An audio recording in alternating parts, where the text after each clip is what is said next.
Bonjour à tous, bienvenue sur notre webinaire concernant le décret tertiaire et cette relation entre propriétaires et locataires qui va se trouver impactée par cette nouvelle réglementation.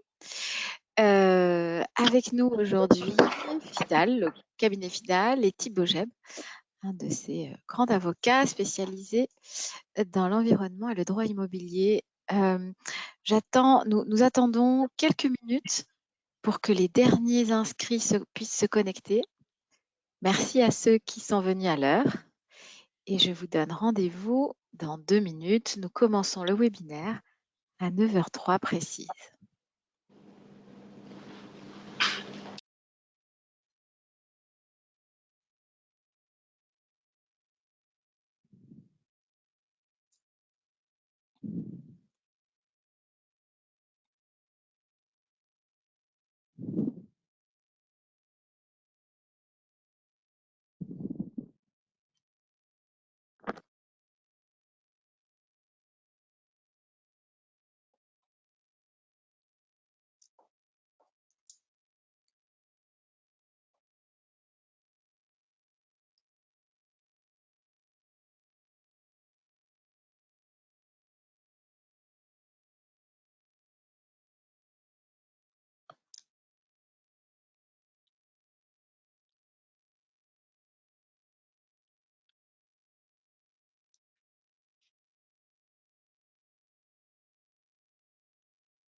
Bonjour à tous, bienvenue sur notre nouveau webinaire concernant la relation propriétaire et locataire dans le contexte du décret tertiaire.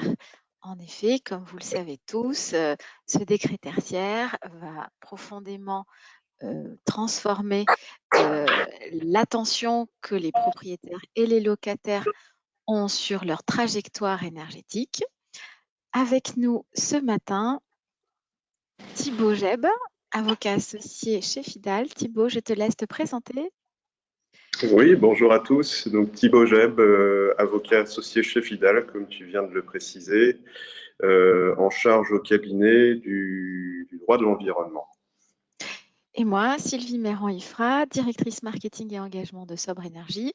Ce que vous dit pas Thibaut, c'est qu'il vient d'être élu Best Lawyer environnement et droit immobilier. Et on le félicite pour ça, on est très fiers.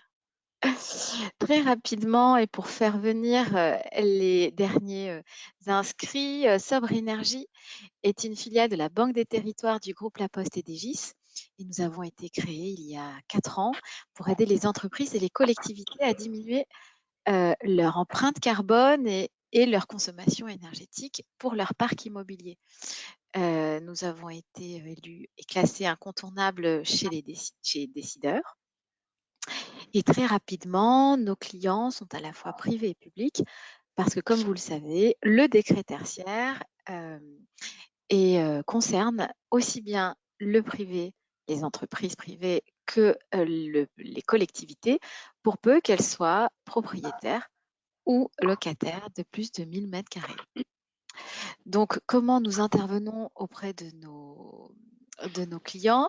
Nous avons développé ce que nous nommons avec humour et sérieux Sobriety as a Service autour d'une plateforme qui va mesurer l'ensemble des données du parc, ensuite analyser ces données, établir des scénarios d'action pour pouvoir atteindre les trajectoires, pouvoir atteindre les objectifs, pour construire, les trajectoires afin d'atteindre les objectifs du décret tertiaire, puisque, comme vous le savez, comme on va le voir très rapidement, chaque année, vous avez à déclarer vos données énergétiques.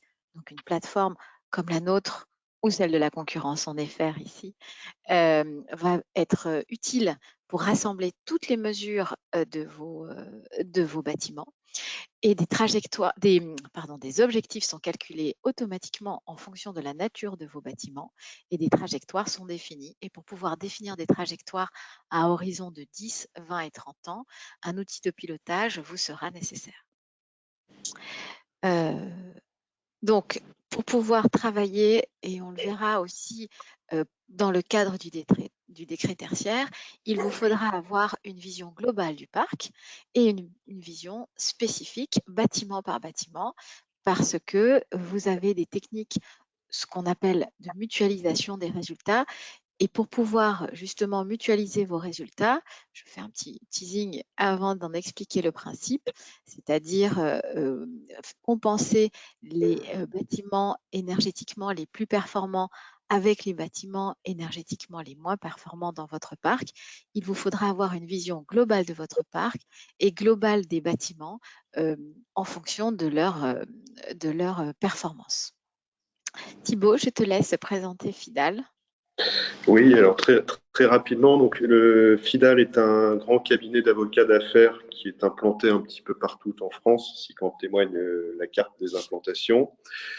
C'est un cabinet qui propose des disciplines historiques à sa clientèle, je pense au fiscal, au droit social, etc., et des disciplines plus récentes qui témoignent de l'évolution de notre société actuelle. Et là, je pense à l'environnement, au droit de l'énergie, etc., avec une volonté actuelle du cabinet de casser les frontières entre les différentes disciplines et de créer des passerelles entre elles en vue de favoriser les synergies et la pluridisciplinarité.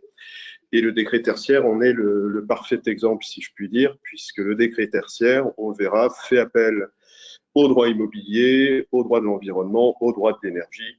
Voilà. Et le cabinet a mis en place une équipe dédiée à cet effet. Attends, Donc, la Là, tu peux multi-expertise. passer, Sylvie, ce sont toutes les Les expertises dont tu parlais, effectivement. Donc, ce matin, nous allons dérouler ce webinaire selon 4 grandes parties. On va rappeler rapidement ce qui est demandé par le décret tertiaire et Opérate, mais je suis sûre, vous qui assistez à ce webinaire, ce n'est pas le premier et vous avez déjà en tête quelques grands éléments structurants.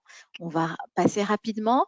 Je resterai un peu plus longuement sur le dernier arrêté qui est paru en avril. On passera également sur, en deuxième, l'importance de former une équipe entre locataires et locataires et pouvoir formaliser l'organisation de cette équipe par des outils juridiques et techniques. Peut-être pour commencer notre webinaire, Nathalie, qui est notre modératrice et à qui vous poserez les questions, qui lira vos questions, que vous avez la possibilité de poser et auxquelles on répondra en fin de webinaire, va lancer un petit sondage pour voir si combien d'entre vous a déjà créé un compte Opérate. Cela nous permet aussi d'avoir une notion de la maturité de vos pratiques par rapport au décret tertiaire. Ça prend quelques minutes.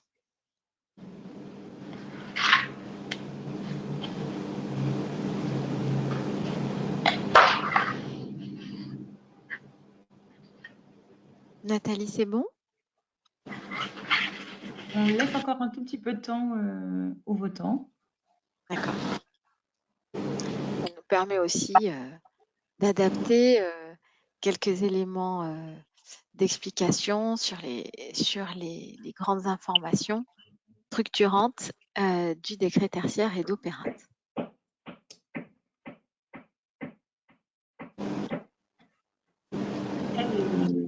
Alors, 85% de vos participants ce matin ont voté. Donc, 50% ont déjà créé leur compte sur Opérate, 43% non, et 8% ne savent pas s'ils sont concernés par le décret tertiaire. Ok, donc tu me dis 50%, donc la moitié d'entre vous a déjà créé un compte et 40% est en train de le créer. Donc, on va peut-être repartir de quelques fondamentaux que je te laisse présenter, Thibaut. Oui, merci Sylvie. Donc, on va peut-être enfoncer des portes ouvertes, hein, mais l'idée, c'est tout de même de rappeler les fondamentaux pour bien comprendre ce qui va suivre ensuite.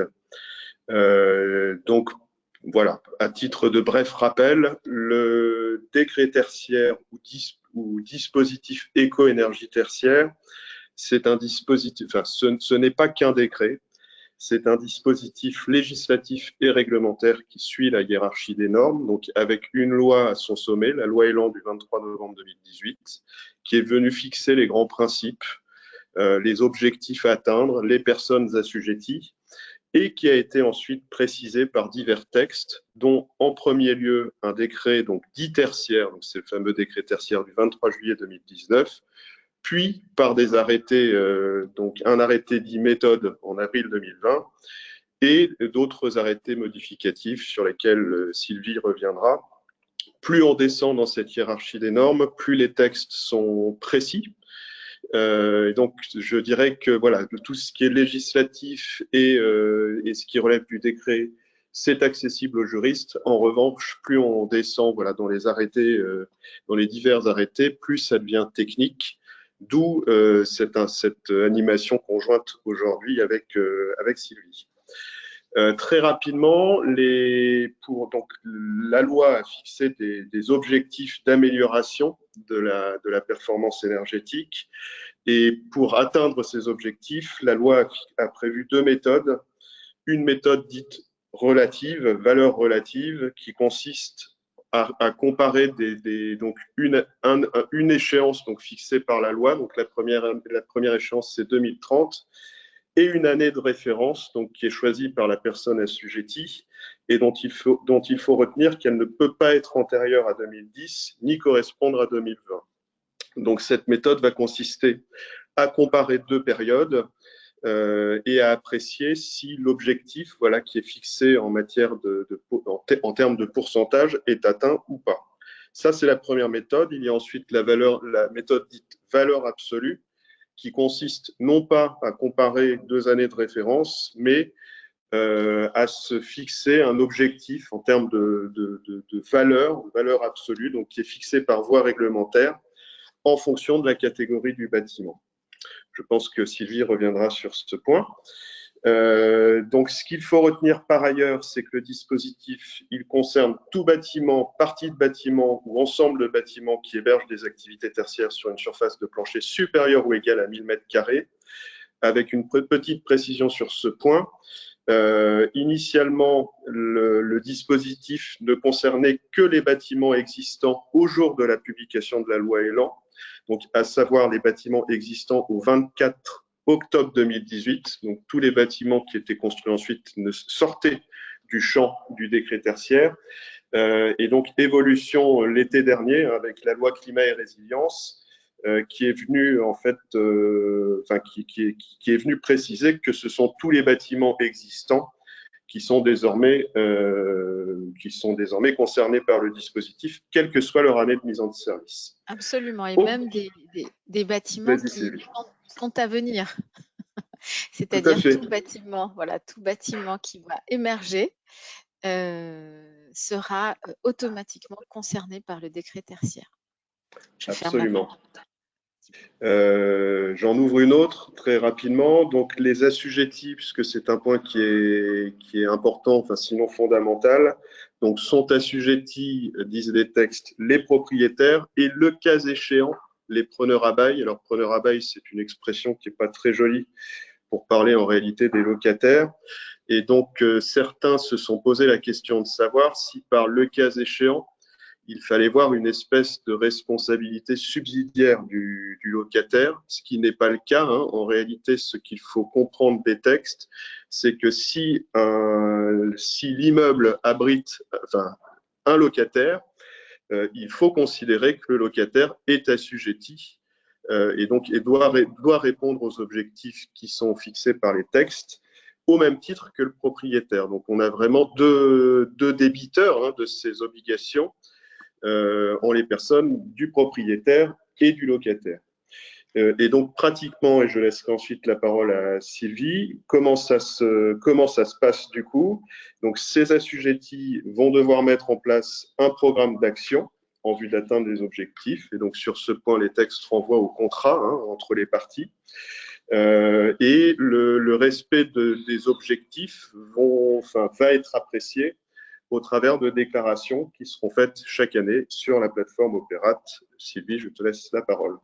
Oui, et d'ailleurs, les locataires, même si ceux-ci n'occupent qu'une surface inférieure à 1000 m², pour peu qu'ils occupent un ensemble de bâtiments qui est assujetti au décret tertiaire, eux-mêmes le seront, à hauteur bien sûr de leur surface et de l'espace-temps, enfin du temps qu'ils occuperont cet espace-là.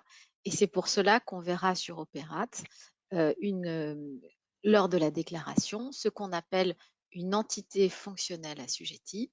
Et on y reviendra. Une entité fonctionnelle assujettie, c'est cette entité qui va être déclarée au nom des propriétaires si ils sont occupants et des locataires pour leur propre occupation, pour définir justement la surface et le temps dans la trajectoire globale sur 30 ans, parce qu'effectivement, les locataires nous disent « mais attendez, nous avons des baux 369, nous ne sommes pas concernés par du 30 ans, du 20 ans, du 10 ans ».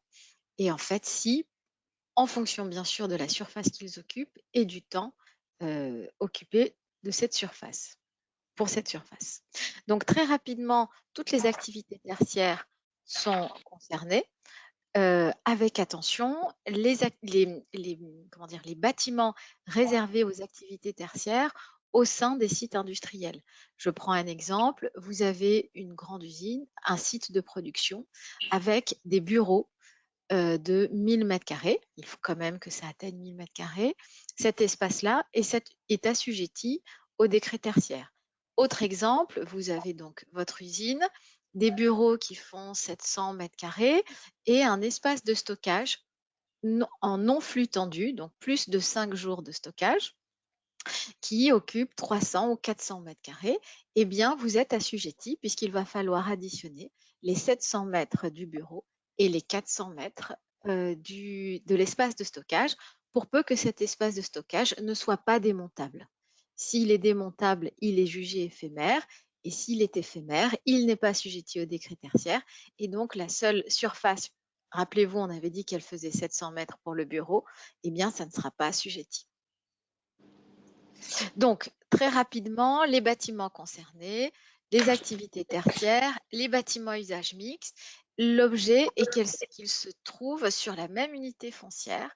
Alors, l'unité foncière, vous avez par exemple deux bâtiments, un de 1000 m² et un de 700 m² qui sont contigus et qui sont sur la même unité foncière, eh bien, votre bâtiment de 700 m², même s'il est en deçà des 1000 m² réglementaires, il est assujetti puisque faisant partie de la même unité foncière, ce seront les 1700 m² qui seront assujettis au décret. Petite précision, Sylvie, Oui. effectivement, ces notions d'unité foncière et de site sont importantes et ont donné lieu à des définitions, notamment de la part de l'ADEME. Donc, la notion de site, ce qu'il faut retenir, c'est qu'elle renvoie à celle d'entité d'exploitation et qu'elle implique un lien fonctionnel entre les différentes activités qui sont exploitées dans le bâtiment, tandis que la notion d'unité foncière, elle renvoie à celle de propriété. Et on considérera que deux bâtiments relèvent d'une même unité foncière s'ils sont contigus et appartiennent au même propriétaire. Absolument. Et là où ça se corse, c'est vous avez par exemple 2 ou 3 bâtiments sur une même unité foncière. Là, vous avez compris que les 3 bâtiments sont assujettis. Vous êtes locataire et vous êtes locataire de magasins qui sont sur le bas de ces 3 bâtiments. Eh bien, vous aurez votre EFA, donc entité fonctionnelle assujettie, puisque vous êtes locataire des 3 magasins en bas des 3 bâtiments et que ces 3 magasins-là font 1000 m² quand on les additionne, eh bien, cela constitue une entité fonctionnelle assujettie. Quand vous êtes, il y a plusieurs, et là, on parle un peu pour les 8% qui ne savent pas s'ils sont concernés, vous avez un bâtiment. Dans ce bâtiment, vous êtes propriétaire, locataire, eh bien, ce bâtiment constitue à lui seul un EFA, donc une UFA, une entité fonctionnelle assujettie. Vous êtes un propriétaire et vous avez plusieurs locataires, donc vous déclarez pour votre bâtiment et chaque locataire a son entité fonctionnelle assujettie. Et puis, vous êtes propriétaire, vous êtes locataire de plusieurs magasins sur une même unité foncière. Eh bien, votre entité fonctionnelle assujettie, c'est l'addition de ces 3 magasins. J'espère que c'est assez clair. Ce sont des choses un peu contre-intuitives, mais qui, aujourd'hui, on a l'habitude puisqu'on déclare quotidiennement sur Opérat ces éléments-là, mais c'est que vous puissiez bien garder la logique des déclarations et de la manière dont vos bâtiments sont assujettis. Le but dans le décret tertiaire, et c'est un des éléments que vous voyez à l'écran, c'est de pouvoir agir sur la performance énergétique des bâtiments, l'installation d'équipements, l'exploitation de ces équipements, l'adaptation des locaux et le comportement des énergies. Ce sont autant de leviers qui vont vous permettre d'atteindre les objectifs définis par Opérat, puisque à partir du moment où vous allez déclarer vos entités fonctionnelles assujetties avec des caractéristiques, eh bien, Opérat va calculer vos objectifs et ces 5 leviers sont des éléments qui vont vous permettre d'atteindre les objectifs. C'est-à-dire, c'est pas nécessairement refaire toutes les fenêtres. Vous avez aussi les équipements, les dysfonctionnements des équipements à aller analyser. Les comportements des occupants, on dit qu'ils représentent 10 à 15% de l'ensemble de la facture énergétique. Et bien sûr, la rénovation, puisqu'on vous attend sur du 40, 50 et 60%. Mais voilà, il va falloir établir en fonction de ces trajectoires les différentes étapes.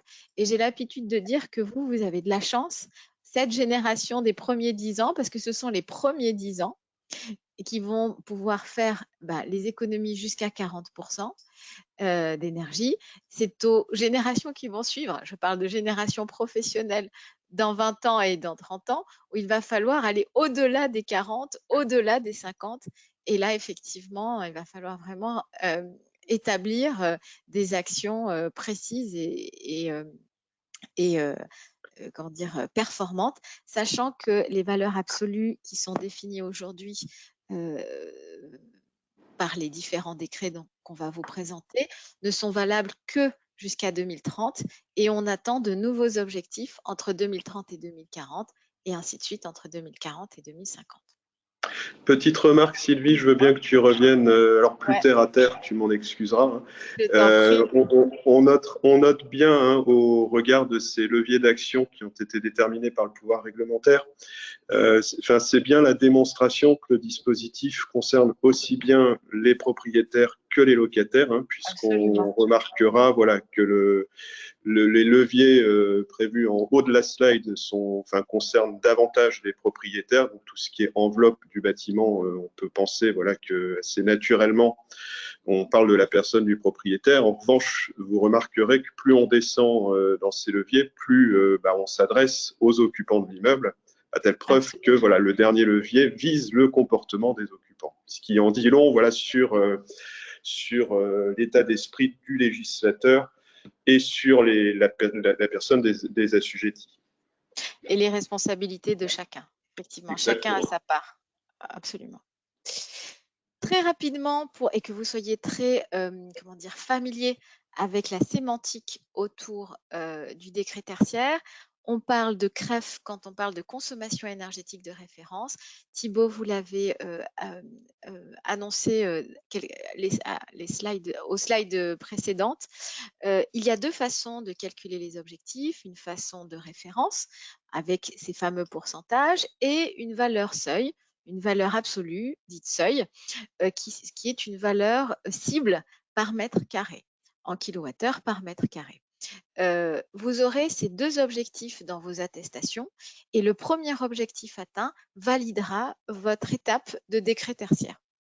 La CREF, c'est donc la valeur de référence. Vous devez prendre une année de référence entre 2010 et 2019 et ensuite adapter par rapport à cette année de référence les différentes échéances au fur et à mesure du décret. L'autre façon de calculer, c'est atteindre la valeur cible, qui est une valeur calée sur la nature de vos locaux, la nature de la disposition de vos locaux, que ce soit flex, des bureaux partagés, que ce soit des bureaux particuliers ou que ce soit de l'open, ce soit des bureaux en open. Vous avez toutes ces valeurs dites absolues ou valeurs seuil qui sont communiquées par arrêté, et c'est une des fonctions de cet arrêté de communiquer les valeurs cibles par mètre carré, donc en fonction de là où vous vous trouvez, donc de la température et de l'altitude, et aussi de l'activité que vous exercez. Ainsi, et c'est très important, en fonction de l'usage que vous faites de ces locaux qui donc seront renseignés les indicateurs d'intensité d'usage. Aujourd'hui, d'un point de vue information, ce que nous avons, c'est 3 arrêtés. Un arrêté valeur absolue 3 est attendu pour avant la fin de l'année, nous l'espérons, puisque la date butoir des premières déclarations est le 30 septembre. Donc, vous avez l'arrêté méthode qui a déterminé les règles et les méthodes de calcul, les fameuses crélates, donc les valeurs relatives et les valeurs de référence et la valeur cible.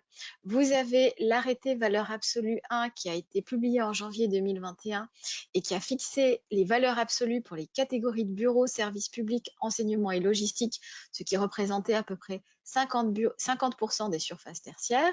Et puis, vous avez l'arrêté valeur absolue 2 qui est paru ce mois d'avril et qui a défini un certain nombre de règles, dont la définition d'une entité fonctionnelle assujettie dont on a parlé, de nouveaux objectifs en valeur absolue, mais toutes les natures de locaux tertiaires n'ont pas encore été visées. On passe à certains logistiques, aux hôpitaux, aux commerces qui n'ont pas encore été définis. Des infos sur la mutualisation des résultats, je vais vous en parler en début de webinaire, sur les dossiers techniques qui s'appellent la modulation, c'est-à-dire que vous n'allez pas pouvoir atteindre les objectifs, comment faites-vous? et des mesures particulières, notamment pour les bâtiments neufs et les années 2020-2021. L'arrêté valeur absolue 3 est très fortement attendu pour compléter l'ensemble des valeurs absolues liées aux bâtiments restants et puis les valeurs spécifiques pour les bâtiments outre-mer. Donc, vous avez également en source documentaire la FAQ ADEME qui est très riche et qui répond à énormément de questions techniques sur les déclarations et l'assujettissement. On nous pose souvent la question de dire moi je suis concernée par, je ne sais pas, les surfaces commerciales et je n'ai pas la valeur absolue, comment remplir Opérate? Eh bien vous ne le remplissez pas puisque vous n'avez pas la valeur absolue. Elle sera automatiquement complétée quand cet arrêté valeur absolue 3 sera publié. S'il est publié avant septembre, eh bien il faudra le compléter vous. S'il n'est pas publié avant septembre, il sera automatiquement complété. Donc, par rapport à cet arrêté valeur absolue 2 et qui ont été les grandes nouveautés de 2022, je vais vraiment aller très rapidement. La définition d'une entité fonctionnelle, c'est une unité de production. Donc, ça correspond à un établissement. D'ailleurs, vous déclarez avec le SIRET votre EFA. Et c'est le périmètre utilisé de toute déclaration sur Opérate. Vous allez voir partout EFA, entité fonctionnelle assujettie. C'est vraiment l'unité phare du décret tertiaire et ça a été précisé dans ce décret-là. On a précisé aussi ce qu'étaient les modulations. La modulation, c'est en fait, vous avez Opérate qui va vous fixer les objectifs en fonction des données que vous avez rentrées, mais les objectifs ne peuvent pas être atteints. Pourquoi? Vous avez des contraintes techniques, la dépense économique, le ROI est trop long par rapport aux résultats attendus. Vous avez un ROI, par exemple, qui dépasse 30 ans pour l'enveloppe, 6 ans pour les systèmes, 12 ans pour les équipements, ce qui est vraiment très long par rapport aux économies d'énergie attendues. Donc, vous allez créer ce qu'on appelle un dossier technique qui va justifier le fait que vous ne puissiez pas atteindre les objectifs définis par Opérate. Mais attention, malgré cela, vous avez défini une année de référence qui est comprise entre 2010 et 2019, et cet objectif modulé ne pourra jamais être supérieur à l'année de référence. C'est normal.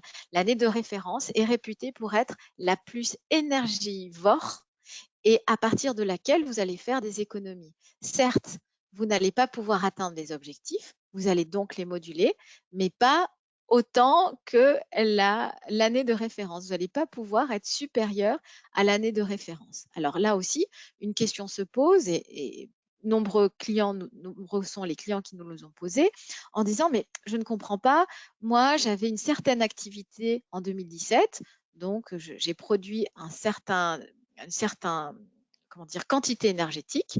En 2025, donc dans 8 ans plus tard, j'ai augmenté mes surfaces, j'ai augmenté mon personnel, j'ai augmenté mon activité.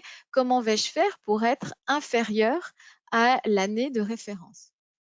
Et alors, en effet, c'est là où interviennent ce que nous avons appelé les indicateurs d'intensité d'usage. Comme vous avez une déclaration annuelle, tous les ans, donc, l'objectif va être recalculé et l'objectif par rapport à votre année de référence va être recalculé en fonction de votre situation actuelle, compte tenu des nouveaux mètres carrés, des nouvelles équipes, de nouvelles activités. La mutualisation, donc on va pouvoir évaluer la performance énergétique de chaque bâtiment et pouvoir justement attribuer la performance énergétique de certains bâtiments qui pourront peut-être avoir atteint les objectifs du décret avant d'autres et pouvoir conférer ces résultats des meilleurs aux moins bons. Opérate le fait automatiquement, mais vous pouvez garder la main avec une stratégie de gestion énergétique de vos bâtiments pour pouvoir attribuer les performances d'une UFA sur d'autres UFA pour compenser en fait le manque de performance. On ne peut pas réattribuer une EFA performante à plusieurs EFA ou plusieurs fois. On l'attribue à un autre EFA ou non performant ou un groupe d'EFA non performant, mais c'est une fois. L'attribution se fait en une fois. C'est normal, on ne va pas réutiliser l'EFA la plus performante plusieurs fois de suite. C'est ce que précise cet arrêté. Très rapidement, et là c'est important aussi, pour la mutualisation comme l'agrégation des résultats, dans la relation propriétaire-locataire, vous allez pouvoir agréger les différentes notes, puisqu'on va le voir, vous avez à l'issue de vos déclarations opérates des notes qu'on appelle les notes éco-énergie tertiaire. C'est des feuilles de différentes couleurs qui notent la performance énergétique par rapport aux objectifs demandés. Cette agrégation, donc chaque EFA dans un même bâtiment va avoir sa note en fonction des actions qu'il va mettre en place et des résultats qu'il va obtenir. Et chaque EFA a une note et ces notes vont être agrégées sur un bâtiment. Et donc, cet arrêté 2 a défini l'ensemble de ces éléments de façon plus précise, ce qui vous permet d'affiner votre stratégie de management énergétique entre le propriétaire et le locataire. La surface de consommation énergétique, ça aussi, c'est un élément très important à mettre en place et à bien intégrer dans votre calcul d'assujettissement. Vous avez par exemple un bureau de 700 mètres carrés et un garage de 300 mètres carrés. Comme le bureau donc ça fait 1000 mètres carrés, un parking de 300 mètres carrés. Ça fait 1000 mètres carrés, mais comme le bureau est de 700 mètres carrés, il n'est pas assujetti. Donc, rien n'est assujetti, même si le parking et le bureau font 1000 mètres carrés. En revanche, si le bureau fait 1000 mètres carrés et le parking fait 300 mètres carrés, eh bien, ça assujettit le parking de fait, puisque le bureau lui-même est assujetti et vous devez déclarer non pas les 1000 mètres carrés de vos bureaux, mais les 1300 mètres carrés, bureau plus parking, qui constituent la surface de consommation énergétique. Donc ça, ce sont les 5 grands éléments à retenir de ce nouvel arrêté. Donc, Opérat, c'est ce fameux observatoire de la performance énergétique mis en place par l'ADEME pour le ministère pour que le décret tertiaire soit appliqué. La date limite des déclarations est au 30 septembre 2022, sachant que en 2022, vous avez un droit à l'erreur qui ne sera pas le même en 2023. Et j'ai l'habitude de dire un droit à l'erreur du côté des déclarants et du côté de l'ADEME, puisqu'il est fort à parier qu'il y aura quelques petits couacs du côté technique de la plateforme. Donc, il va falloir créer un compte, créer les comptes utilisateurs, renseigner les données, renseigner les consommations de l'année de référence, renseigner les consommations de 2020 et 2021, qui sont des consommations spéciales, puisqu'avec le Covid, elles ne comptent pas, à moins que vous n'ayez aucune année de référence à renseigner, et donc, par défaut, eh bien, il y aura l'année 2021 ou 2020, mais c'est par défaut. Et à moins que vous ayez un bâtiment neuf. Si vous avez un bâtiment neuf qui émerge, on va dire, en 2020, eh bien, il faudra définir une année d'exploitation pleine à déclarer sur Opérat. Et vous aurez plutôt un calcul par rapport à la consommation absolue, la consommation seuil, et moins par rapport aux années de référence, 40, 50, 60, c'est assez logique. Nous avons rencontré Enedis et Gaz de France et sur demande, vous pouvez leur adresser un mail que nous vous enverrons, les historiques de vos consommations électriques et gaz pour que vous puissiez choisir votre année de référence. Donc, renseignez les indicateurs d'usage et récupérer l'attestation annuelle, sachant que pour cette première fois en 2022, il n'y aura pas d'attestation annuelle. Les premières attestations annuelles seront valides à partir de fin 2023 pour l'année 2023. Donc, cette année 2022 est vraiment spéciale. Nous vous avons mis toutes les données qu'il va falloir déclarer sur Opérate, que ce soit un propriétaire qui va déclarer les données administratives, éventuellement les données pour ses espaces annexes, et qui va définir ce qu'on appelle une identité unique bâtimentaire. Et à partir de cette identité unique bâtimentaire qu'il va communiquer à ses locataires, eh bien, aux entités fonctionnelles, eh bien, ces entités fonctionnelles vont se greffer, donc les locataires vont se greffer sur cette identité, cet identifiant unique bâtimentaire pour elles-mêmes déclarer leur consommation énergétique. Cette agrégation, il y aura ensuite une agrégation des consommations déclarées à l'échelle du bâtiment et année par année, on pourra suivre l'ensemble des consommations énergétiques du bâtiment. Alors après, il y a plusieurs cas. Il y a le cas des locataires qui sont multi-occupants avec beaucoup de petits propriétaires et il est toujours demandé, enfin on nous demande dans ce cas-là, qui prend en charge cette déclaration administrative pour avoir l'identifiant unique bâtimentaire. Nous conseillons que ça soit le propriétaire puisque c'est lui qui conserve, on va dire, l'unité de ce bâtiment. Mais ensuite, les locataires peuvent prendre en charge l'ensemble des déclarations liées au décret tertiaire. En tout cas, il n'y a pas de règle fixe et ce qu'on va voir avec Thibaut, c'est à définir dans l'annexe environnementale et les baux que vous allez devoir remplir avec vos propriétaires. Donc, très rapidement, vous avez le profil assujetti. Et le profil mandataire, vous allez pouvoir également mandater des tiers pour pouvoir gérer le décret tertiaire pour vous et les déclarations de décret tertiaire pour vous. Ce mandat sont disponibles sur Opérate. Opérate, finalement, sert à quoi? Il va servir à l'ADEME pour administrer la plus grande base de données tertiaires et énergétiques pour pouvoir réaliser des benchmarks. Il va pouvoir aussi être utilisé pour les agents chargés des contrôles. Les premiers contrôles se feront dès 2023 en fonction de la complétude et de la justesse des données déclarées. Chaque manquement et chaque infraction à cette complétude et à cette justesse des données fera l'objet d'une amende qui ira jusqu'à 30 000 € par infraction.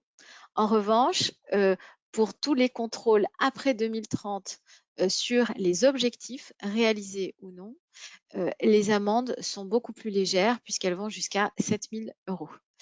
Donc, on voit un signe du ministère qui va être plus pointilleux sur la justesse des données que sur l'atteinte des objectifs. Si on compare la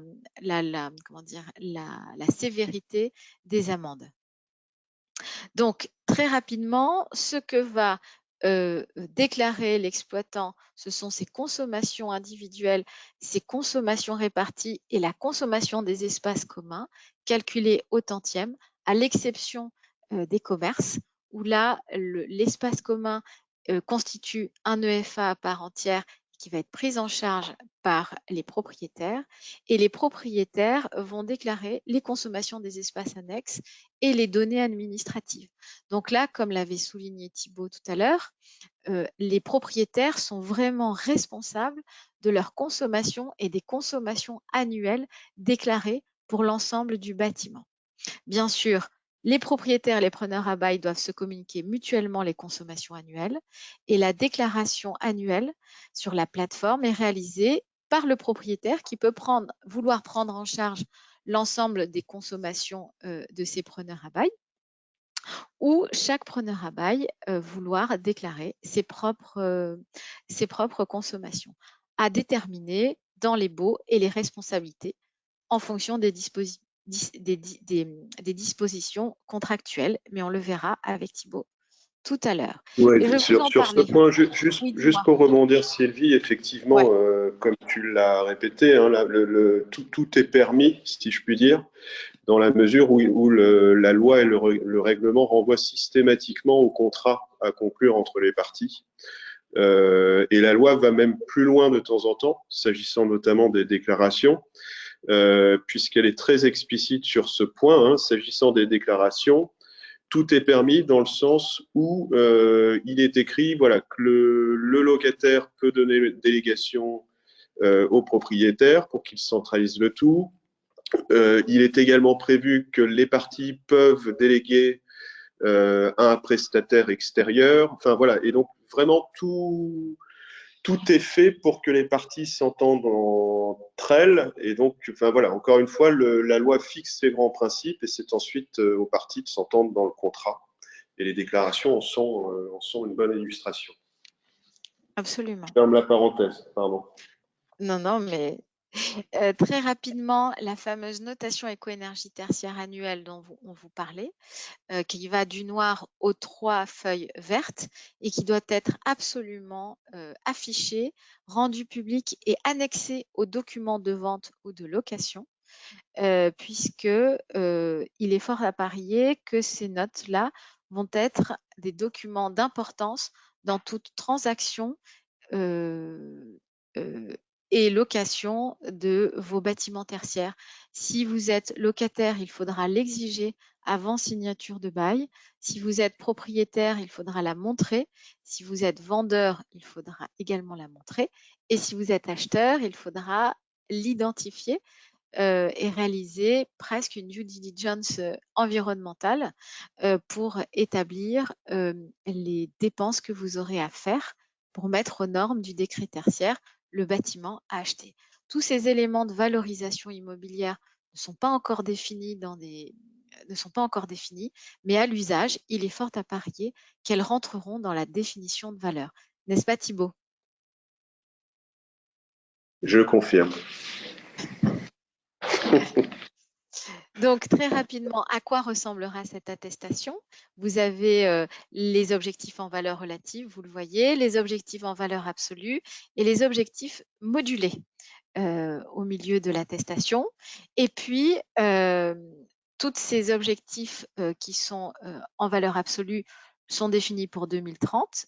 Elles seront différentes pour 2040 et pour 2050. Les 2 objectifs sont automatiquement calculés. On nous demande souvent qu'est-ce qu'on choisit? Est-ce qu'on choisit valeur absolue ou valeur relative? Pardon, valeur absolue ou valeur relative. Nous, on répond les 2, mon capitaine, puisqu'ils sont notifiés sur votre attestation. Après, en fonction de la typologie du bâtiment, si le bâtiment est plutôt neuf, on s'orientera sur l'absolu. Et si le bâtiment est ancien et a fait l'objet d'une rénovation entre 2010 et 2019, ça sera plus en valeur relative. Donc, on vous a mis sur les slides que vous aurez à la fin de ce webinaire les différents éléments de vocabulaire. La mutualisation n'est pas la même chose que l'évaluation des résultats dont on vous a parlé. À l'échelle d'un parc, on peut mutualiser les résultats en fonction des plus performants, des moins performants. N'est pas la même chose que l'agrégation, qui est l'agrégation de l'ensemble des notes des EFA d'un même bâtiment pour créer la note globale du bâtiment et la consolidation des performances à l'échelle d'un parc. Et vous le voyez sur l'attestation. Pardon. Vous le voyez sur l'attestation, vous avez chaque entité fonctionnelle a sa note avec les feuilles et à la fin, il y aura une note pour le bâtiment qui sera à améliorer ou à garder verte si elle est verte. Les sanctions prévues, donc on vous a parlé des amendes. Le name and shame, si vous ne gérez pas le décret tertiaire, vous ne répondez pas aux mises en demeure, eh bien, il y a un site qui déclarera toutes les entreprises qui ne veulent pas justement faire partie du décret tertiaire. Et puis la note noire va avoir un impact sur la valeur locative ainsi que la valeur immobilière du bien. Oui, sachant un petit mot sur les sanctions, on se rend compte que finalement aujourd'hui la sanction la plus dissuasive c'est le name and shame dans un contexte de communication des entreprises autour de leurs pratiques vertueuses en matière environnementale. Et je voulais rajouter qu'on ne peut pas exclure non plus que les sanctions attachées au dispositif se durcissent. Et d'ailleurs, il me semble que l'administration l'a d'ores et déjà annoncé. Ouais. Ouais.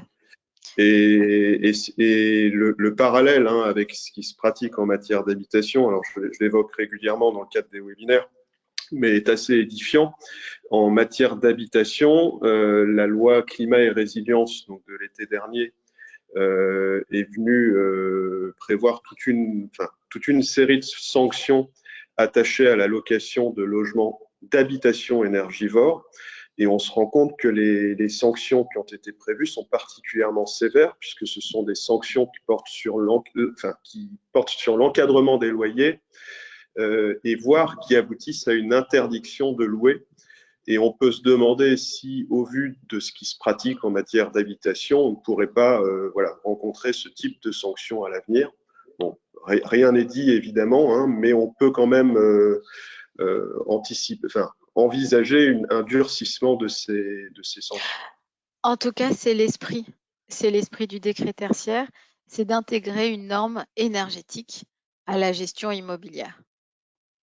Si ce n'est de manière volontaire, de manière un peu plus sévère, par l'importance de cette valorisation de la gestion énergétique dans le bâtiment. C'est vraiment l'esprit du décret tertiaire. Il faudra compter avec dans les 30 années à venir, peut-être même dans les 100 années à venir, mais bon, où serons-nous dans 100 ans?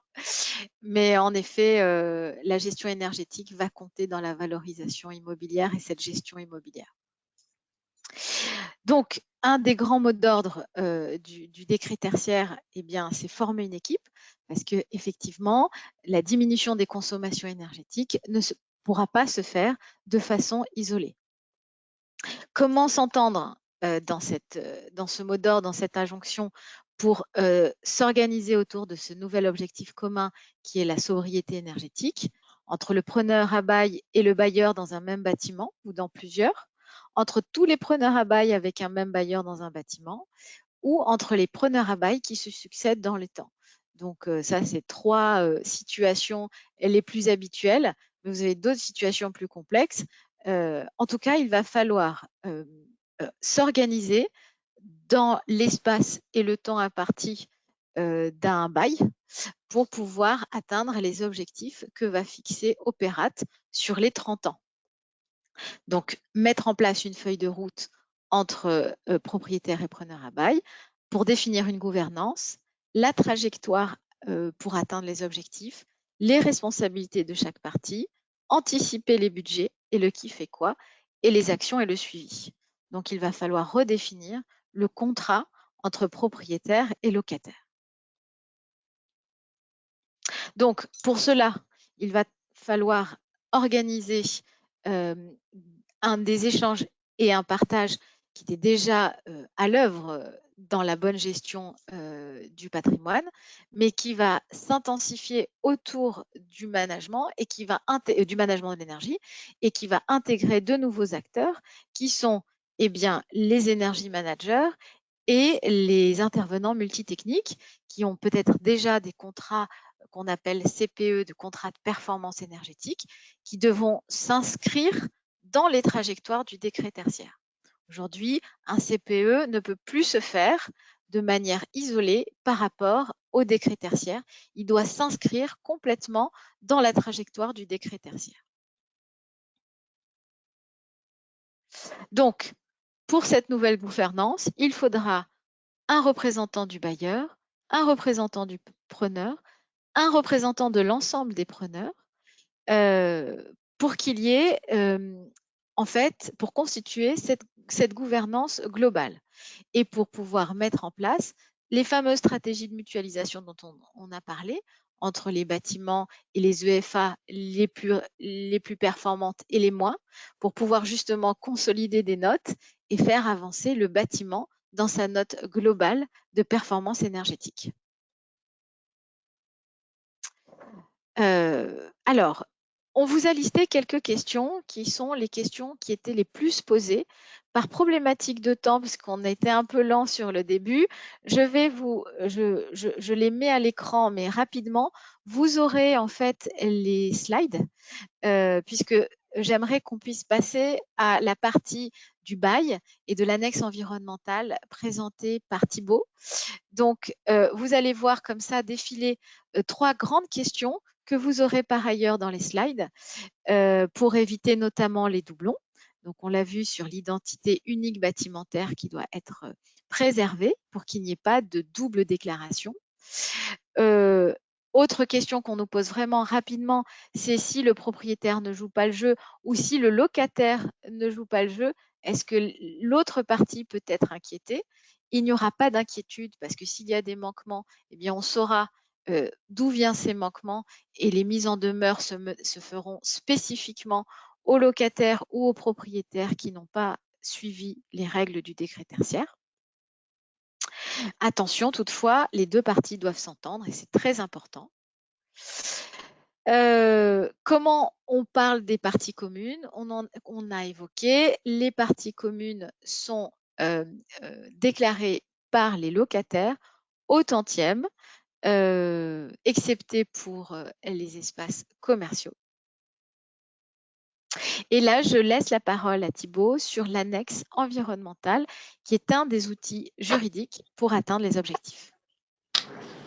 Vaste programme. Et donc, que je vais élargir un petit peu pour revenir aux fondamentaux de tout à l'heure, en rappelant, on radote, mais c'est un point qui est très important. La loi la loi et les différents textes que l'on a évoqués prévoient 2 assujettis, le propriétaire et, s'il existe, le locataire. Et ensuite, la loi, une fois qu'elle a dit ça, elle invite les assujettis à s'entendre entre eux dans le contrat. Donc, facile à écrire, beaucoup plus difficile à mettre en pratique. Ce qu'il faut retenir, c'est que ce n'est pas parce que le contrat ne dit rien que les parties ne seront pas responsables aux yeux de l'administration en cas d'absence d'atteinte des différents objectifs que l'on vient d'évoquer. Donc, ce qu'il faut retenir donc, c'est que les parties, dès lors qu'elles sont considérées comme étant assujetties au sens des textes, doivent se rapprocher et doivent s'entendre entre elles de manière à atteindre les objectifs aux échéances prévues par les textes. Ça, c'était le petit rappel introductif. Une fois qu'on a dit ça, se pose la question de savoir quel est l'outil qui va permettre de rapprocher les parties. La première question à se poser, c'est de savoir si le bail en tant que tel est un bon outil de rapprochement des parties sur le sujet du décret tertiaire. La réponse est oui et non. Oui, dans le sens où le bail va régir les principales relations entre les parties. Donc, on va pouvoir y inscrire des principes généraux en termes de responsabilité, partage des tâches, responsabilité associée aux enjeux attachés au décret. En revanche, le bail n'est pas le bon outil pour, en tout cas à mon sens, je consens que ça puisse être débattu, mais je considère que le bail n'est pas le bon outil pour y introduire un programme d'action lié au décret tertiaire, parce que le bail ne se prête difficilement à des considérations d'ordre technique, si bien que se pose la question de savoir s'il ne faut pas plutôt privilégier une annexe. Et on considère que oui, et c'est là que j'en arrive à cette annexe environnementale. Sylvie parlait tout à l'heure de mutualisation, de coopération nécessaire entre les parties en vue d'établir un programme d'action. Et il se trouve qu'un outil assez ancien, un outil contractuel qui est issu d'une loi Grenelle 2 de 2010, donc qui a plus de 10 ans. Et donc on se rend compte que cet outil, alors qui est prévu dans des conditions un petit peu différentes, puisque l'annexe environnementale, le Code de l'environnement nous dit qu'elle doit être prévue en présence de baux conclus ou renouvelés portant sur des locaux de plus de 2000 m² à usage de bureau ou de commerce. Donc, on est bien dans le tertiaire. En revanche, le seuil de surface n'est pas tout à fait le même.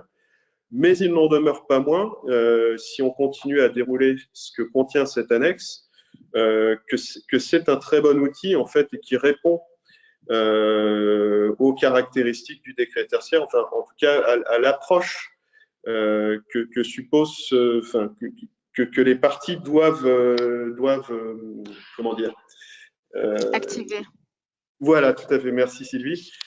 Pour se plier voilà, aux objectifs du décret. Donc, on se rend compte que cette annexe, voilà, elle prévoit une communication mutuelle entre les parties de toutes les informations utiles relatives aux consommations énergétiques. Donc, ça, c'est un bon point et c'est d'ailleurs prévu dans le décret tertiaire. Et ensuite, là, tu peux passer à la slide suivante, Sylvie, s'il te plaît. Voilà. Donc là, c'est le décret qui vient préciser la loi. On rentre un petit peu dans le détail de ce qui doit faire l'objet d'une communication mutuelle entre les parties. Et enfin et surtout, cette annexe environnementale, elle prévoit donc que le preneur et le bailleur établissent, selon la périodicité qu'ils fixent, un bilan de l'évolution de la performance énergétique et environnementale du bâtiment et des locaux loués. Et sur la base de ce bilan, les deux parties s'engagent sur un programme d'action visant à améliorer la performance énergétique et environnementale du bâtiment et des locaux loués. Et donc, du coup, on se rend compte voilà, que ça colle pile poil aux exigences du décret tertiaire. Hein. Donc, une communication mutuelle d'informations relatives aux consommations énergétiques, une clause de revoyure, voilà, avec la constitution assez souvent d'un petit comité spécifique qui se réunit au moins chaque année pour parler pour faire un point sur la situation en la matière. Et ensuite, un programme d'action qui découle du bilan qui aura été établi et fait l'objet d'un suivi par les parties. Et donc, voilà. Oui, vas-y Sylvie, tu veux réagir ? Tu veux dire que tu veux dire que dans cette nouveauté de décret tertiaire, on dispose d'un outil existant qui s'appelle l'annexe environnementale que tous les propriétaires et locataires peuvent activer dans leur bail, c'est ça ? Oui, soit de manière, soit parce que l'annexe environnementale doit impérativement être annexée au bail parce qu'on rentre dans les critères de surface que je viens d'évoquer, soit de manière volontaire. On peut, enfin voilà, même si là je reviens sur le seuil, là on parle de 2000 m² usage de bureau de commerce, même si ce seuil n'est pas dépassé et que partant l'annexe environnementale n'est pas nécessaire, on peut s'en inspirer pour atteindre les objectifs issus du décret tertiaire, puisque c'est un bon outil en termes d'architecture, ça colle tout à fait à ce qui est attendu par les autorités. Et voilà. Donc, comment elle se compose? De quoi elle se compose, cette annexe? Voilà, là en fait, ça résume ce que je viens de dire. Donc, on a toute une partie donc à gauche qui a trait à la communication mutuelle d'informations relatives aux équipements et aux flux. Au centre, la mise en place d'un comité qui va être chargé de se réunir régulièrement, du suivi des consommations, de l'établissement d'un bilan et de l'établissement d'un programme d'action sur la base de ce bilan. Et ensuite, partie de droite, c'est une fois qu'on a dit ça, comment on s'entend dans le contrat. Et là, on va tomber sur les clauses de qui fait quoi et qui est responsable de quoi, puisque voilà, l'annexe doit aller jusqu'au bout, si je puis dire, en termes de responsabilité des parties. Et donc, ce n'est pas le tout de définir un programme d'action. Encore faut-il prévoir de manière très précise les responsabilités de chacun attachées à ce programme d'action. Et c'est tout à fait l'esprit du décret quand il demande une double déclaration. Donc, il demande une double inscription de responsabilité dans Opérate et quand il demande un suivi sur 10, 20 et 30 ans, quelle que soit la nature du locataire et quel que soit le propriétaire, puisqu'effectivement, cette annexe-là va peut-être survivre à l'enchaînement des locataires ou même des ventes successives. Tout à fait. Avec deux remarques complémentaires. Cette annexe, donc comme son nom l'indique, c'est une annexe au bail. Il est fondamental, et là je m'adresse surtout aux juristes, hein, de bien l'articuler, de bien la connecter avec les clauses du bail, puisque à défaut, ça pose nécessairement des problèmes d'application, hein, d'exécution. Donc ça, c'est le premier point. Donc il ne faut pas aller plus loin ni en deçà de ce que prévoit le bail, et donc il faut bien assez souvent adapter les clauses du bail en conséquence. Enfin, voilà, il y a un vrai travail d'articulation à faire. Ça, c'est la première remarque que je voulais faire. La seconde remarque, c'est que, et là je m'adresse à nouveau aux juristes, c'est qu'une annexe, donc elle comporte, on l'a vu, des clauses très juridiques, hein, de partage de responsabilité, d'organisation, qui fait quoi.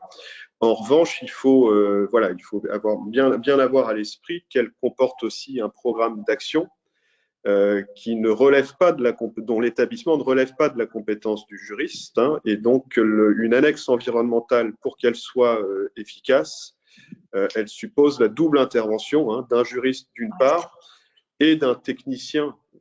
Absolument. Voilà. Et d'un technique, ouais. Et tu penses que certains éléments de l'annexe peuvent venir contredire les éléments du bail principal? Est-ce qu'il était déjà arrivé d'avoir ce genre de contradiction? Oui, oui, tout à fait. Je prends un exemple tout simple, hein. Une annexe qui prévoyait voilà, tout un programme de travaux et qui précisait que le locataire autorisait le bailleur à accéder aux locaux sans limite. Enfin voilà, il y avait une clause spéciale sur l'accès aux locaux par le bailleur en vue de réaliser les travaux relatifs au décret tertiaire. Et à côté de ça, un bail qui interdisait, enfin en tout cas qui limitait substantiellement l'accès aux locaux par le bailleur en cours de bail. Et évidemment, ce type et là je parle de quelque chose qui est assez soft, hein, finalement, mais ce type de contradiction peut poser de vraies difficultés dans la pratique. En effet, on se rend bien compte qu'Opérat, c'est le début de l'histoire, c'est-à-dire qu'il va ouvrir un champ vaste à toute la gestion contractuelle autour de la consommation énergétique, autour de la gestion énergétique. Donc là, c'est vraiment, on n'a pas, enfin, de façon globale, et tous les webinaires abordent de manière très spécifique les déclarations opérates, l'assujettissement, les manières d'entrer dans le décret tertiaire. Mais une fois passé cet élément, on va rentrer dans le vif du sujet qui est le suivi du décret tertiaire et la vie du décret tertiaire concrète. Et effectivement, l'annexe environnementale, c'est un des éléments qui assure la vie concrète du décret tertiaire au sein des bâtiments. Et c'est tout ce qui va nous occuper en vrai pendant les 10 prochaines années. Puisqu'Opérat, vous allez voir, ça ira tout seul, puisqu'une fois qu'on aura déclaré, une fois qu'on aura appris à déclarer et à mettre en place vos entités fonctionnelles assujetties et les différentes données, c'est bon. Mais c'est là où il va falloir gérer sur du long cours que commencent alors les problématiques autour du management énergétique.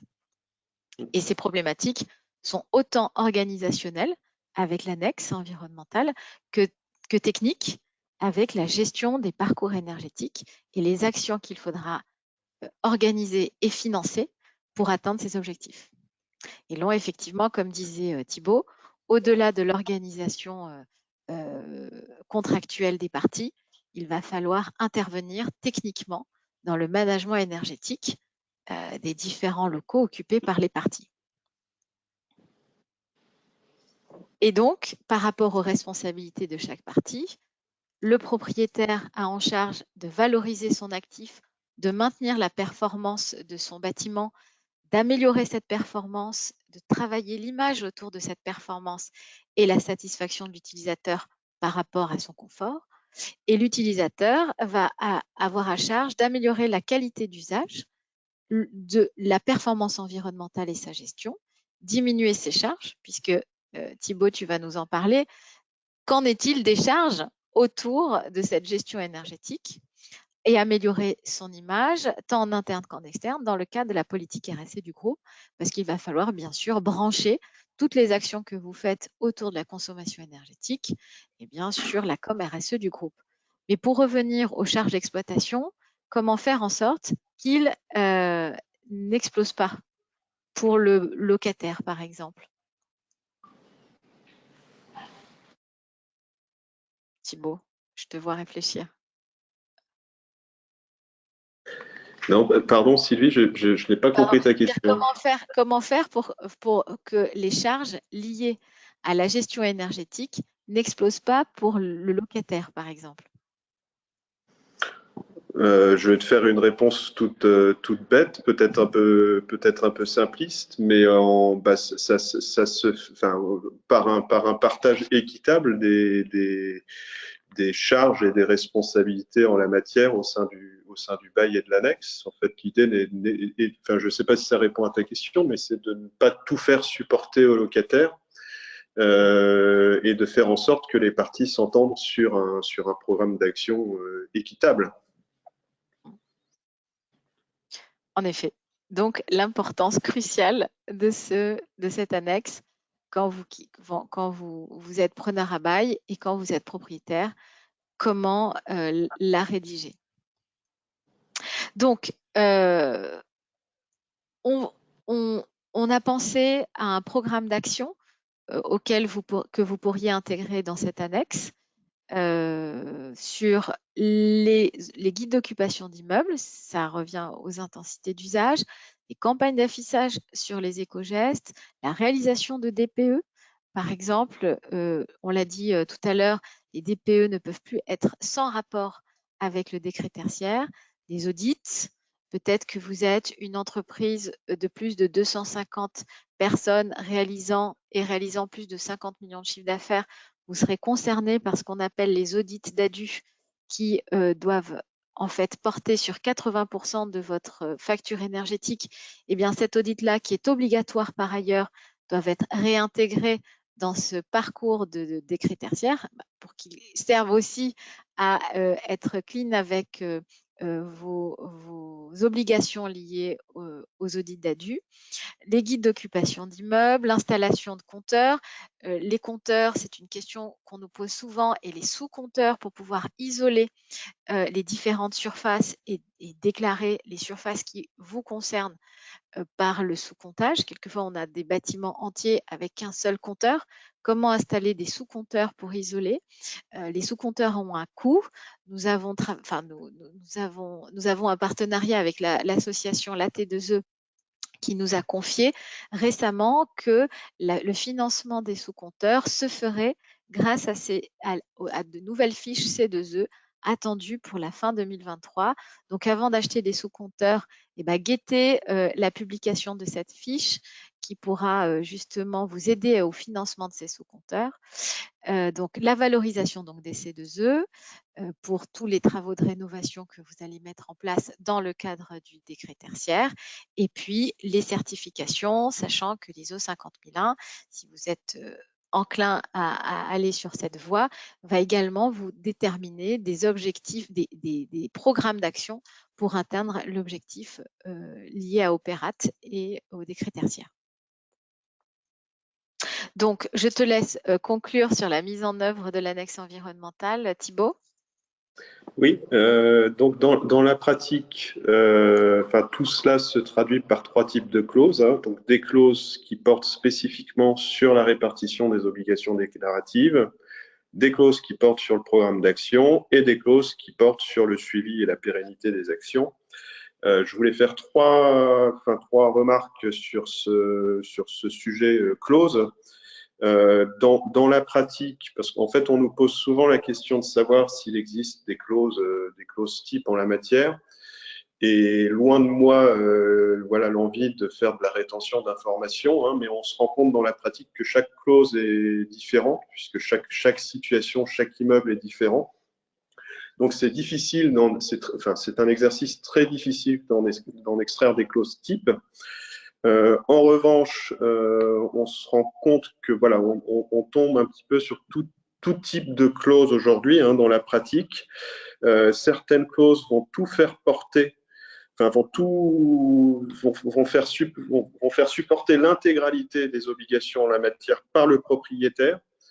Donc là, on se rend compte que les clauses qui font supporter le tout au propriétaire, ce sont plutôt des clauses dans des hypothèses de bail en l'état futur d'achèvement.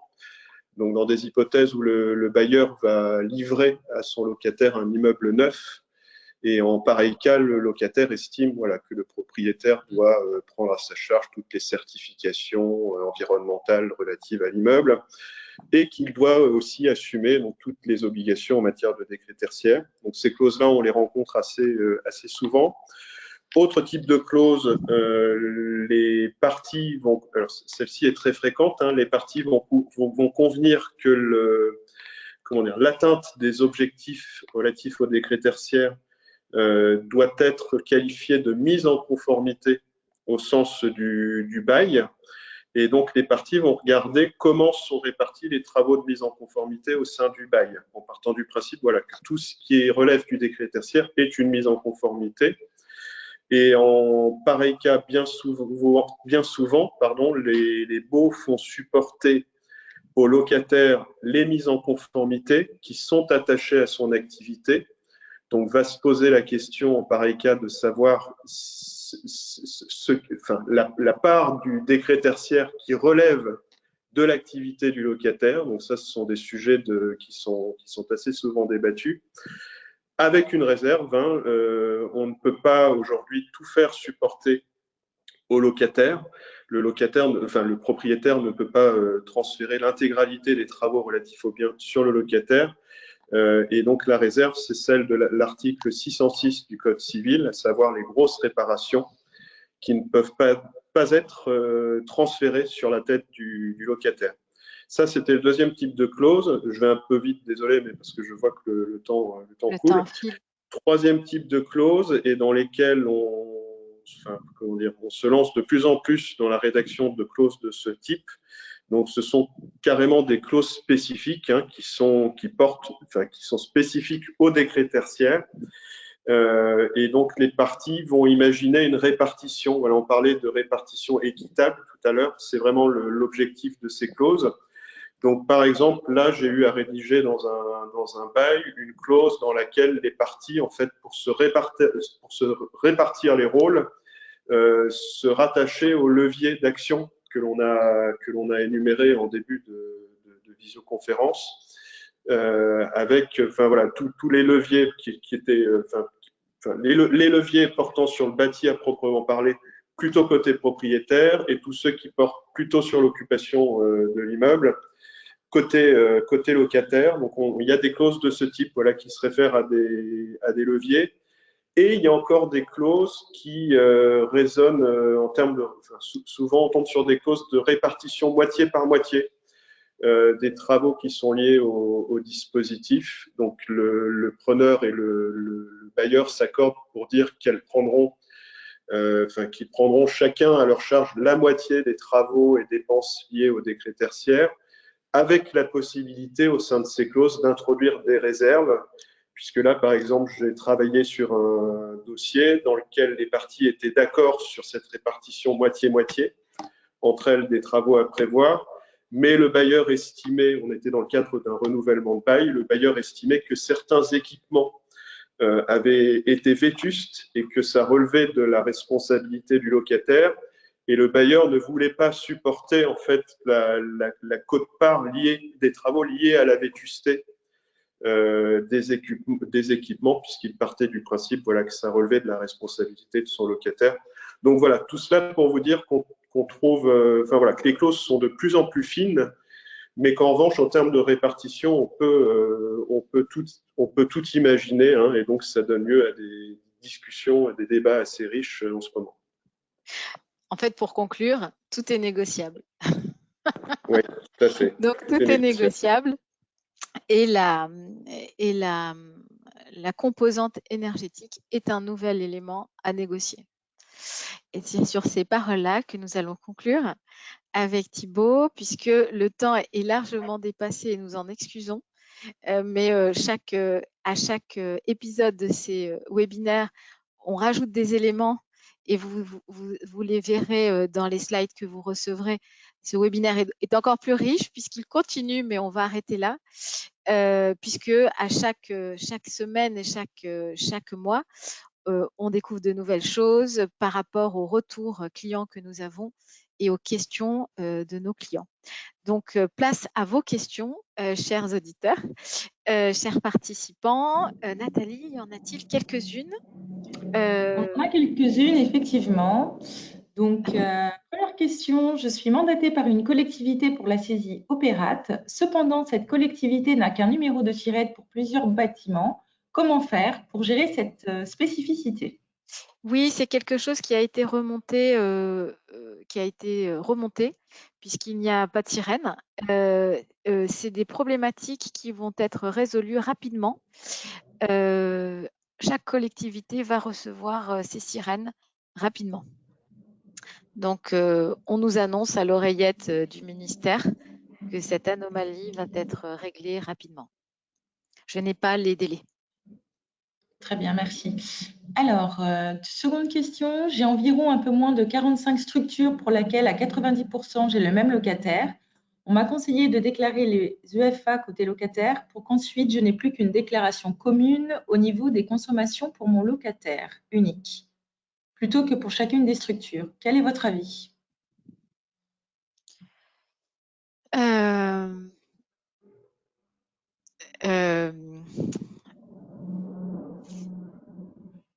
Donc, Alors, oui, oui, en fait, il y a plusieurs choses qui viennent à l'esprit. La première chose, effectivement, la simplicité, s'il est possible de tout concentrer et qu'il y a un seul locataire, c'est très intéressant. En revanche, il va falloir être bien attentif à la nature des EFA déclarés. Si ceux-ci sont de nature identique, similaire, il n'y a pas de problème. Si celles-ci sont de nature différente, avec des années de référence différentes, avec des trajectoires très différentes, une déclaration unique est peut-être moins stratégique. À voir en fait la nature des déclarations et comment il peut orienter sa stratégie de management énergétique. Mais effectivement, un propriétaire peut prendre en charge l'ensemble de la déclaration. En revanche, il ne prendra pas en charge l'ensemble des actions, à moins qu'il le souhaite. Parce qu'il ne faut pas confondre, et c'est tout l'objet de ce webinaire, la déclaration et ce que ça comporte ensuite comme responsabilité. Vous pouvez prendre en charge les déclarations de vos propriétaires ou de vos locataires, mais ensuite, chacun est responsable des données énergétiques qu'il va déclarer. Un locataire va être responsable de diminuer ses données énergétiques, à moins que le propriétaire veuille tout prendre en charge. Mais ça n'empêche pas que le locataire est responsable également.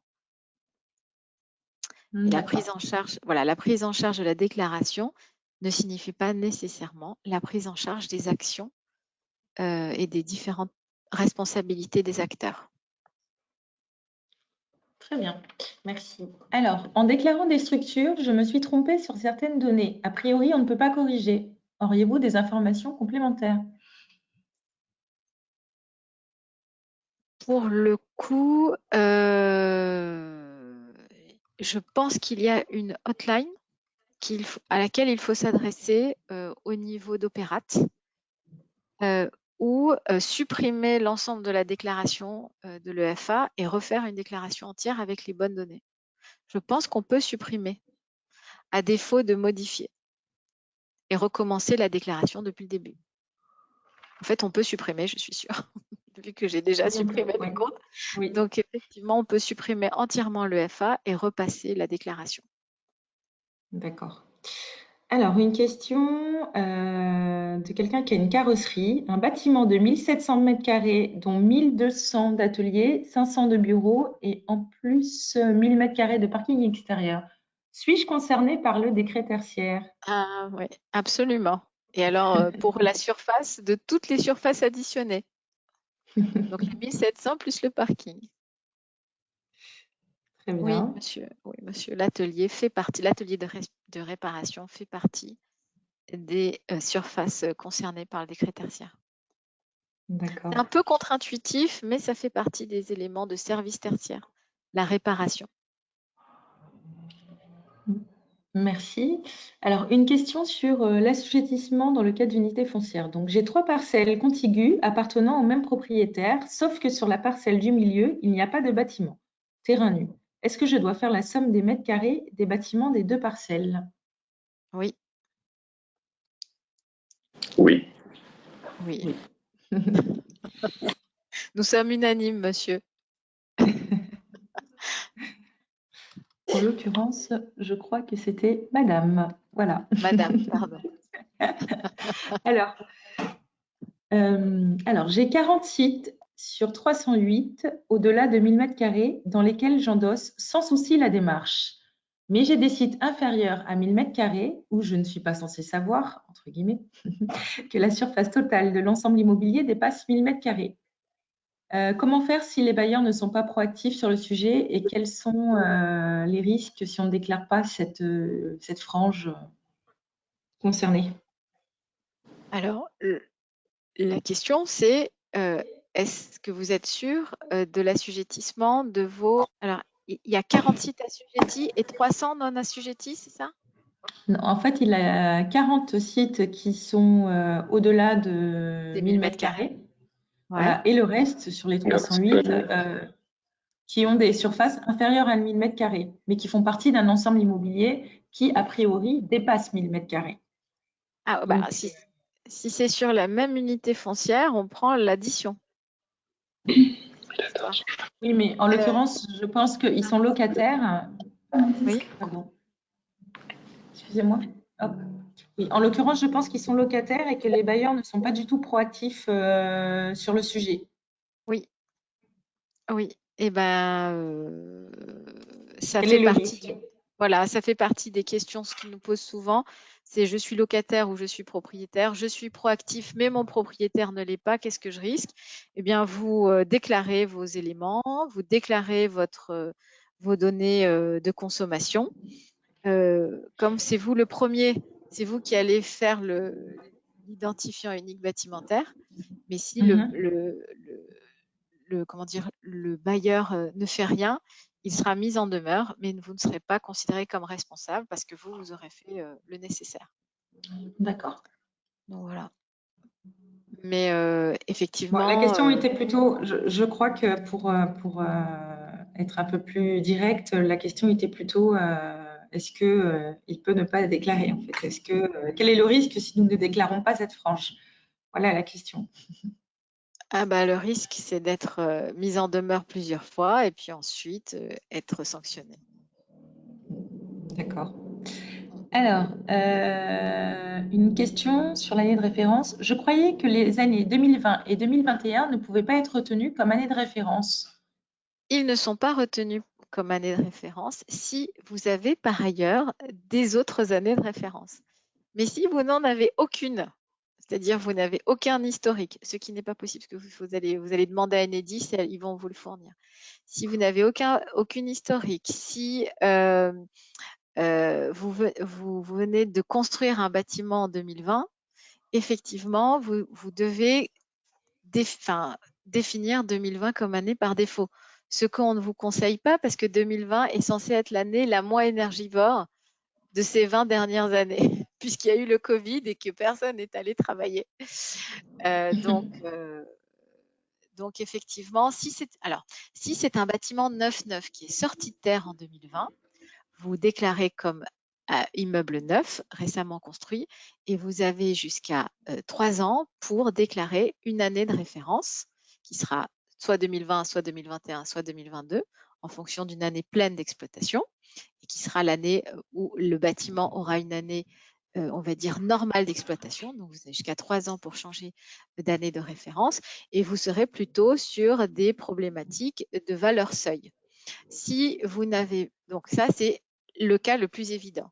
Le deuxième cas, vous êtes là depuis 2017, mais vous n'avez plus aucune facture, plus aucun historique, et vous prenez la dernière année par défaut, donc 2022 ou 2021. Enfin, pas 2022, 2020 ou 2021 par défaut. Mais bon, il va falloir quand même remonter vos historiques pour pouvoir prendre des années antérieures. Mais effectivement, naturellement, normalement, 2020 et 2021 ne peuvent pas être des années de référence. Elles ne le deviennent que si c'est par défaut et si vous n'avez plus aucun autre recours que de déclarer ces années-là comme années de référence. Effectivement, à la base, c'est interdit. Enfin, c'est interdit. À la base, cela ne fait pas partie des années de référence. Si vous avez la possibilité d'avoir une année de référence antérieure, vous devez l'activer. Merci. Alors, une question sur des locataires passagers. Donc, qui paierait l'amende et qui subirait le name and shame dans le cas d'un bâtiment loué à des locataires passagers? Alors, des locataires passagers, vous voulez dire éphémères? Celui qui fait pas son travail. Ouais, ça. Celui qui fait pas son travail, il est name and shame. Donc, si ce locataire est passager, c'est-à-dire éphémère, eh ben, il ne réside que 6 mois, mais avec un bail de 6 mois, il doit déclarer les consommations de 6 mois. D'accord. Alors, qu'en est-il pour les bâtiments en copropriété? Qui doit prendre en charge la déclaration Opérat? Thibaut, je te laisse, parce que c'est vraiment de l'organisation. Oui, alors là, je parle sous ton contrôle, Sylvie, sous ton contrôle pratique. Hein. Mais pour moi, il n'y a pas vraiment de... Enfin, en tout cas, les textes sont muets sur ce point. Et logiquement, en cas de copro, l'organe qui pourrait porter les déclarations pourrait être le... C'est le syndic. Oui, le syndic. Ouais, le syndic qui sera mandaté pour faire les déclarations. Puisque, en fait, en copro, soit les propriétaires sont en même temps occupants, et donc les syndics feront les déclarations pour chaque propriétaire occupant, soit les propriétaires ne sont pas occupants et le syndic s'occupe des différentes déclarations des propriétaires au tantième de propriété. Et ensuite, s'occuperont de coordonner la déclaration des différents locataires, donc des différentes entités fonctionnelles, ce qui veut dire que le syndic a de nouveaux rôles en tant que mandaté pour Opérat, pour la déclaration et pour le suivi entre les différents propriétaires des objectifs Opérat. Tout à fait. Ouais. En sachant que le bâtiment garde son identité unique bâtimentaire et qu'il y a plusieurs propriétaires. Cela est possible dans les déclarations. Vous avez dans les menus le nombre de propriétaires. Donc, c'est un bâtiment unique qui reste unique, autour duquel s'agglomèrent plusieurs propriétaires et plusieurs locataires, le cas échéant, avec des EFA différentes. Encore une fois, si le propriétaire est locataire, ce sera une EFA. Le propriétaire n'est pas locataire, eh bien, il y aura la partie du propriétaire et la partie du locataire qui sera une EFA distincte. D'accord. Alors, quelques dernières questions puisque l'heure tourne. Quelle est l'utilité des IUB? Eh bien, justement, pour éviter les doublons de déclaration. C'est l'identité unique bâtimentaire. C'est très important. Ça va être la mémoire, le pivot, le point d'ancrage du bâtiment pour l'ensemble des EFA qui sont attachés. Donc, c'est très important. C'est votre référence. Et je pense, Thibaut, tout ce qui va être annexe va s'articuler autour de l'IUB aussi. Oui. Bonne question, mais je pense que oui. Oui, c'est vraiment la valeur de référence de l'entité bâtimentaire. Je ne sais pas quoi dire d'autre, tellement l'entité bâtimentaire, c'est une entité qui va porter les différentes EFA. Alors, une question sur l'assujettissement. Donc, l'activité de montage de groupes froids sur un véhicule est-elle concernée par le décret tertiaire?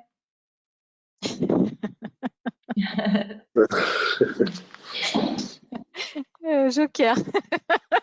Je reviendrai vers vous parce que je veux savoir exactement de quoi il en retourne. c'est du stockage, c'est de la production, si c'est de la réparation. Il y a froid dedans, donc il peut y avoir de la logistique. Exactement. Mais en général, quand il y a froid, les unités, je ne sais pas, en général, le stockage des pièces automobiles se fait plutôt à température ambiante. C'est pour ça que je suis un peu troublée pour répondre à cette question. Alors, un toit photovoltaïque peut-il venir faire baisser la consommation du bâtiment si le locataire n'est pas le bailleur? Alors, vous parlez d'intégrer l'autoconsommation? Visiblement, oui. Ouais. En fait, quand vous intégrez une part d'autoconsommation, elle diminue vos données de consommation et les disparaît. Donc, nécessairement, vous allez avoir moins de consommation puisque une partie de la consommation énergétique de vos bâtiments, si vous autoconsommez, hein, attention, pas si vous produisez. Si vous produisez, ça produit, ça part ailleurs, ça n'intervient pas dans votre bâtiment. Si vous autoconsommez, l'énergie que vous produisez, effectivement, ça viendra comment dire, en moins pour la consommation en flux d'Enedis, par exemple. Donc, effectivement, c'est compté en moins à partir du moment où vous autoconsommez, pas sur la production en soi. Est-ce que l'amende est par bâtiment? L'amende est par... non, l'amende n'est pas par bâtiment, l'amende est par... comment il s'appelle C'est le comportement, me semble-t-il, qui est épinglé plus que le... Non, l'amende est par... putain, pardon, il faudrait que je re-slide mes slides. C'est Mais par site, Sylvie. Par site. C'est par site? Par site? Ah d'accord, Oui. ok. J'ai eu un petit trouble. Je pensais que c'était par Par mandataire. D'accord, ok. Non, c'est par Merci. site, effectivement. Ok. Bon, Excusez-moi pour ce trouble. Oui, je pense qu'on a... Sachant que l'amende, si vous l'avez bien compris, c'est l'amende à partir des contrôles de 2031 sur l'atteinte des objectifs. Une autre amende par EFA et déclaration EFA est beaucoup plus importante et s'élève à 30 000 € si des infractions sont constatées sur les déclarations des données de consommation ou des données bâtimentaires. Si par exemple on déclare le fait que ce soit en bureau flex et que finalement ce ne sont pas du tout des bureaux flex, là il y a une amende qui peut aller jusqu'à 30 K. Si vous décrivez des intensités d'usage 3 x 8 et en fait on vient contrôler c'est que 2 x 8, ça aussi c'est une infraction et c'est 30 000 € par infraction. Et là, ces contrôles se feront sur les meilleures notes dès 2024. Donc l'amende est plus sioux que ça, c'est-à-dire il y a un type d'amende sur l'atteinte des objectifs et c'est par bâtiment, excusez-moi de mon hésitation, et à partir de 2031 et à partir de 2024 et des premiers contrôles, ce sera une amende par infraction. Donc si vous avez 4 EFA avec 4 infractions ou 4 EFA avec 8 infractions, et ben, ça sera 8 fois 30 000 €. D'accord. Et on a une question sur le texte. Dans quel texte figurent ces 30 000 €? Alors, c'est en avant-première que je vous l'annonce. Ça sera prévu dans valeur absolue 3. Ça nous a été confié par le ministère il y a quelques semaines. Donc là, vous l'avez en avance de phase. Très bien. Je pense qu'on a fait le tour des questions. À tous ceux qui demandent s'ils recevront le replay, effectivement, on vous l'envoie automatiquement après le webinaire. Et vous aurez même une surprise parce qu'il y a des slides en plus. Donc, vous aurez des bonus sur les slides. Très bien. Bon, en tout cas, il est 10h37. On a un peu débordé sur les horaires prévus. Je vous prie de bien vouloir accepter nos excuses. mais ça a été quand même un grand plaisir d'animer ce webinaire avec vous. C'est le dernier de la saison locataire-propriétaire. C'est un webinaire qui a beaucoup de succès parce que ça pose des jalons et nous entamons avec vous une réflexion sur ce que sera l'après-déclaration opérate. Effectivement, on est un peu en avance de phase parce que aujourd'hui, tout le monde est très concentré sur la déclaration. Et cette déclaration, vous en avez bien conscience, ouvre un champ de gestion et d'organisation autour de la performance énergétique très important. Nous espérons que ces quelques éléments vous aideront à être clair. Je vous remercie pour votre attention. Je vous souhaite une très bonne semaine, une très bonne fin de journée. Merci beaucoup et bonne journée. Merci à vous. Merci. Au revoir. Au revoir. Au revoir.